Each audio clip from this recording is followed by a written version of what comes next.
Bonjour les sportifs du CM2, nous sommes vendredi, donc je suis de retour pour la géométrie et la suite de la leçon sur les trapèzes. Donc vous reprenez votre cahier blanc de géométrie et vous allez retrouver que la semaine dernière nous avons vu ce qu'était un trapèze et nous avions vu aussi en deuxième paragraphe un trapèze un peu particulier qui a deux côtés égaux, c'est le trapèze isocèle. D'accord? Comme le triangle isocèle. Alors aujourd'hui, le but c'est de vous faire découvrir un autre trapèze, un peu particulier, qui aura une particularité identique d'un certain triangle. Je vais vous laisser deviner son nom. C'est parti pour la construction. Donc vous prenez votre matériel et nous allons commencer par faire deux droites parallèles. Pour faire deux droites parallèles, nous avons besoin de l'équerre, de la règle, ici,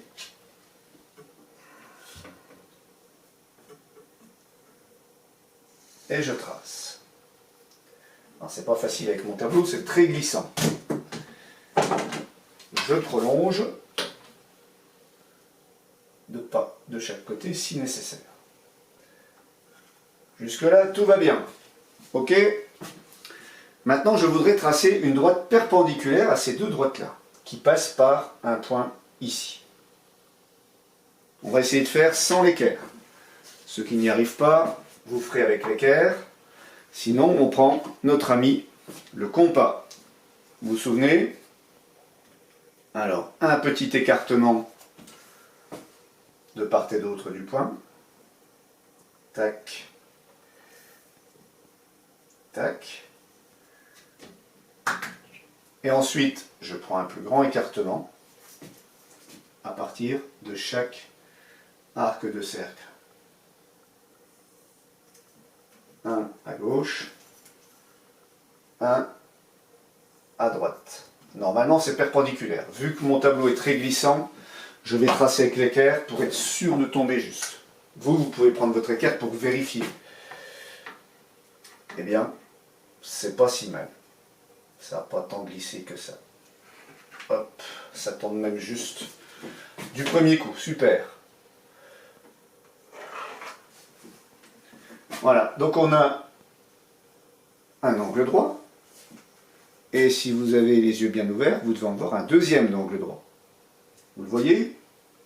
Il est ici. Donc on a deux angles droits qui se suivent. Il ne nous reste plus qu'à tracer le quatrième côté du trapèze. Donc pas comme ça, sinon j'aurai un rectangle. Vous l'inclinez. Hop.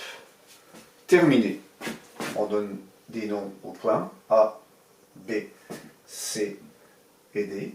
Donc on a donc le trapèze ABCD qui a deux angles droits. Comment s'appelle un triangle qui a un angle droit? C'est le triangle rectangle. Et bien on vient de tracer ici un trapèze rectangle. Car il a deux angles droits ici. C'est la figure numéro 3. Le titre, le trapèze rectangle. On souligne.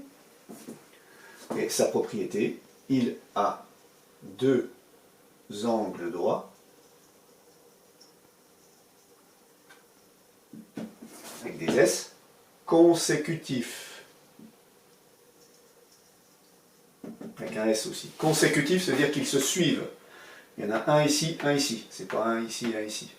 Sinon on aurait un autre quadrilatère. Donc on va les nommer. Par exemple, AD, sur notre figure, est perpendiculaire à AB.